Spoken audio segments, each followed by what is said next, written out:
Hi friends, welcome to Tanneer Raju YouTube channel. Mahashivaratri అనగానే మనసులో ఒక ప్రశాంతత, ఒక భక్తిభావం కదులుతుంది. ఈరోజు మనం వినబోయేది మహాశివరాత్రి అసలు కథ మరియు పంచభూత క్షేత్రాలలో ఒకటైన శ్రీకాళహస్తి శివుడి మహత్యం. ఈ వీడియో చివరి వరకు చూడండి. శివుడి మీద మీకు నమ్మకం ఇంకా పెరుగుతుంది. మహాశివరాత్రి అంటే ఏమిటి? మహాశివరాత్రి అంటే ఇది కేవలం పండగ కాదు.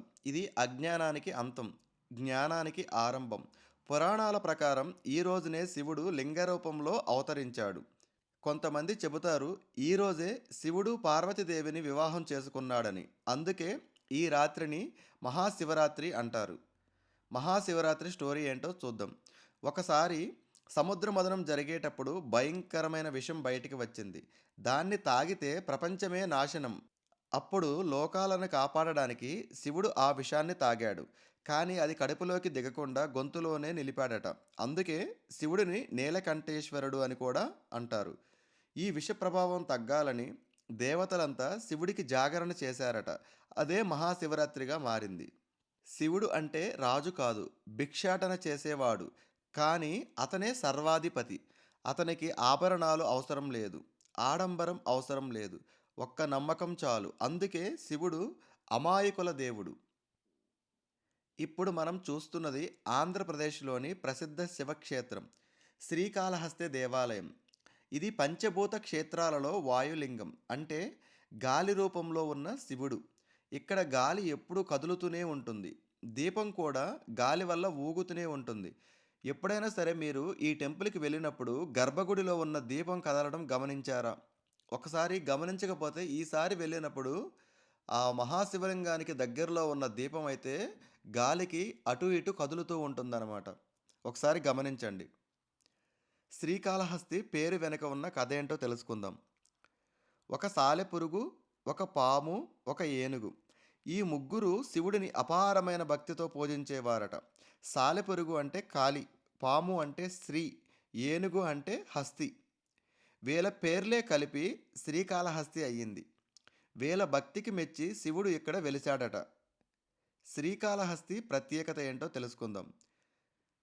శ్రీకాళహస్తి అంటే ప్రత్యేకంగా రాహుకేతు దోష నివారణకి ప్రసిద్ధి. ఇక్కడ చేసే పూజలు చాలా శక్తివంతమైనవని భక్తుల నమ్మకం. మీరు జాతకాలు నమ్మినా నమ్మకపోయినా సరే ఇక్కడ శివుడి ముందు నిల్చుంటే మనసు చాలా తేలికగా ఉంటుంది. ఇక మహాశివరాత్రి గురించి చూసుకుంటే, మహాశివరాత్రి రోజున శ్రీకాళహస్తి భక్తులతో కిటకిటలాడుతుంది. రాత్రంతా అభిషేకాలు, నామస్మరణ. ఆ వాతావరణం జీవితంలో ఒక్కసారి అయినా చూడాల్సిందే తప్పకుండా. మహాశివరాత్రి మనకు ఒక విషయం చెబుతుంది. బలం కావాలంటే శివుడిని నమ్మాలి. సమస్యలు పోవాలంటే కాదు, సమస్యల్ని ఎదుర్కొనే శక్తి రావాలంటే ఈ శివరాత్రి మీరు శివుడిని హృదయపూర్వకంగా గుర్తు చేసుకోండి. ఎప్పుడైనా సరే మనము భగవంతుడిని కష్టాలు రావద్దు అని అడగకూడదు. ఎందుకంటే మనం చేసిన కర్మ ఫలాలను బట్టి మన కష్టాలను మనము అనుభవించాలి. ఎందుకంటే భగవంతుడికే తప్పదు. అలాంటప్పుడు మనము భగవంతుడిని ఏం కోరుకోవాలి? అలాంటి కష్టాలు రాకుండా ఉండడం కాదు, వచ్చిన కష్టాలని ఎదుర్కొనే శక్తిని ప్రసాదించమని కోరుకోవాలి. అలా కోరుకునే కొన్ని పవిత్రమైన దినాలలో మన మహాశివరాత్రి కూడా ఒకటి అనమాట. అలా అంటే ప్రతిరోజు కోరుకుంటే అవ్వా అని కాదు. ప్రతిదానికి ఒక సమయం, సందర్భం ఉన్నట్టుగానే ప్రతి పండగకి కూడా ఒక ప్రత్యేకమైన శక్తి ఉంటుందన్నమాట. అలా మనము చేసిన కర్మల నుంచి తొలగాలి అనుకుంటే ఇలా మహాశివరాత్రి నాడు మనకి అందుబాటులో ఉన్న టెంపుల్, ఒకవేళ కుదిరితే ఇలాంటి పవిత్రమైన పుణ్యక్షేత్రాలకి వెళ్ళగలిగితే ఆ రాత్రి అక్కడ జాగరణ గాని చేసామంటే ఎంతో కొంత అయితే మనకైతే అక్కడ ఉన్న శక్తి మనకు లభిస్తుంది. ఆ శక్తితోటి మనం వచ్చే సమస్యలను అనేది ఈజీగా ఎదుర్కోవడానికి అవకాశం అయితే ఉంటుంది. మనకందరికీ తెలుసు, శివుడు అంటేనే బోలా శంకరుడు. మనం భక్తితో ఏదైనా అడగాలే గాని తప్పకుండా ఇచ్చేస్తాడనమాట. అందరికీ తెలిసిన విషయమే కదా అది. ఎందుకంటే బోలా శంకరుడు అనే పేరు శివుడికి వచ్చిందే అందుకు. మంచా చెడా అని చూడకుండా రాక్షసులకు కూడా వరాన్ని ప్రసాదించే దేవుడు అనమాట. అలా రాక్షసులకే వరాలు ఇచ్చే దేవుడు మనం భక్తితో కోరుకుంటే మనకు మాత్రం ఎందుకు ఇవ్వడు? తప్పకుండా మహాశివరాత్రి రోజున ఉపవాసం ఉండి నైట్ అంతా జాగరణ చేసి మీ మనసులో కోరికలు ఏవైనా ఉంటే స్వామివారికి విన్నవించుకోండి. ఆ పరమేశ్వరుడు తప్పకుండా అందరి కోరికలైతే తీరుస్తాడు. మహాశివరాత్రి పర్వదినాన కుదిరితే ఇలాంటి పుణ్యక్షేత్రాలకు రండి. కుదరకపోతే మీ కాలనీల్లో దగ్గరలో ఉన్న ప్రతి శివాలయంలో గూడా మీరు ఎళ్లి జాగరణ అయితే చేయొచ్చనమాట. ఈరోజు చాలా మంచిదనమాట. ఇలాంటి అద్భుతమైన వీడియోల కోసం తన్నీరు రాజు యూట్యూబ్ ఛానల్‌ని ఫాలో అవ్వండి. అలాగే లైక్ చేసి సబ్స్క్రైబ్ చేసుకోండి మన ఛానల్‌ని.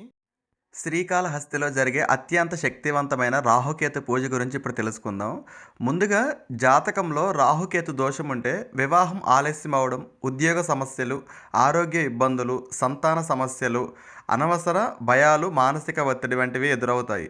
ఇలాంటి సమస్యల నుంచి విముక్తి పొందాలి అంటే భారతదేశంలోనే అత్యంత ప్రసిద్ధమైన పూజ శ్రీకాళహస్తి రాహుకేతు పూజ. శ్రీకాళహస్తి ప్రత్యేకత ఏమిటంటే ఇక్కడ వాయులింగ క్షేత్రం, పంచభూత లింగాలలో ఒకటి, స్వయంభూ లింగం. ఇక్కడ రాహుకేతు పూజ ప్రతిరోజు జరుగుతుంది. ఉదయం 6 గంటల నుంచి సాయంత్రం వరకు. ప్రత్యేకంగా రాహుకాల సమయంలో చేసిన పూజకు అత్యంత ఫలితం ఉంటుందని అయితే చెప్తున్నారు. కుదిరితే మీరు ఆ టైంలో చేయించుకోవడానికి ప్రయత్నం అయితే చేయండి. ఈ పూజ ఎవరు తప్పకుండా చేయించుకోవాలి అంటే జాతకంలో రాహుకేతు దోషం ఉన్నవారు, సర్పదోషం ఉన్నవారు, వివాహం ఆలస్యం అవుతున్నవారు, సంతాన సమస్యలు ఉన్నవారు, నిరంతరం సమస్యలతో బాధపడుతున్నవారు, వీళ్ళందరూ అయితే ఇక్కడ పూజ చేయించుకోవడం చాలా మంచిది. మనకి అరుణాచలంలో గిరి ప్రదక్షిణకి ఎంతైతే శక్తి ఉంటుందో అంతే శక్తి మళ్ళీ ఇక్కడ రాహుకేతు పూజకైతే ఉంటుందన్నమాట.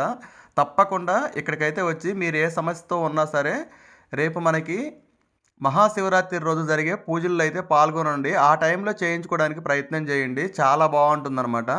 ఈ టెంపుల్ దగ్గరికి వచ్చినప్పుడు మీరు తప్పకుండా అయితే భక్త కన్నప్ప టెంపుల్ అయితే ఉంటుంది కొండ మీద.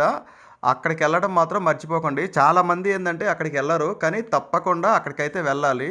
ఎందుకంటే ఇక్కడ ప్రతి చోట కొండ మీద అయితే దేవుడు ఉంటాడు, కింద అయితే భక్తుడు ఉంటాడు. కానీ ఇక్కడ అలా కాదు, కొండ పైన భక్తుడు ఉంటాడు, కొండ కింద దేవుడు ఉంటాడంటే అర్థం చేసుకోండి. మనం తప్పకుండా అక్కడ భక్త కన్నప్ప టెంపుల్ని అయితే చూడాల్సి ఉంటుంది అనమాట. అక్కడ దాకా వెళ్ళాలంటే కొంచెం స్టెప్స్ అయితే ఉంటాయి, అవైతే ఎక్కేసి వెళ్ళాల్సి ఉంటుంది. మనం ఉండే ఇళ్ళ దగ్గర అయితే మనం చాలాసార్లే చేయించుంటాం రాహుకేతు పూజలు అయితే. అంటే చాలామంది చేయించుంటారు వాళ్ళున్న ఏరియాలో అయితే. మీకు అక్కడ ఫలితం కనిపించిందో లేదో తెలియదు కానీ మీకు ఎలాంటి సమస్యలున్నా ఒక్కసారి మాత్రం ఇక్కడికి వెళ్ళి చేయించుకోవడానికి ప్రయత్నం చేయండి. మీ జీవితాలు అనేది ఆటోమేటిక్గా మారిపోయిద్ది. ఆ మార్పు అనేది మీకు కనిపించిద్ది అనమాట. అయితే ఆ చేయించుకునేది కూడా ఒక పర్వదినంలో చేయించుకుంటే ఇంకా మనకి వచ్చేదానికంటే ఇంకా ఎక్కువ పుణ్యం అయితే వస్తుందన్నమాట. గుర్తుపెట్టుకోండి. ఓకే ఫ్రెండ్స్, మరి ఈ వీడియో కనుక మీకు నచ్చినట్టయితే లైక్ చేయండి, షేర్ చేయండి, మన ఛానల్ని సబ్స్క్రైబ్ చేసుకోండి. ఇలాంటి కంటెంట్ కావాలి అనుకుంటే తప్పకుండా మనల్ని అయితే ఫాలో అవుతూ ఉండండి. ఎప్పటికప్పుడైతే అప్డేట్ ఇస్తూ ఉంటాను. ఇక్కడ ఉచిత అన్నదానం కూడా ఉంటుందన్నమాట. ఆ అన్నప్రసాదాన్ని కూడా స్వీకరించండి తప్పకుండా. కుదిరితే పక్కనే ఉన్న రాయలవారి గోపురాన్ని కూడా దర్శించండి, చాలా బాగుంటుంది.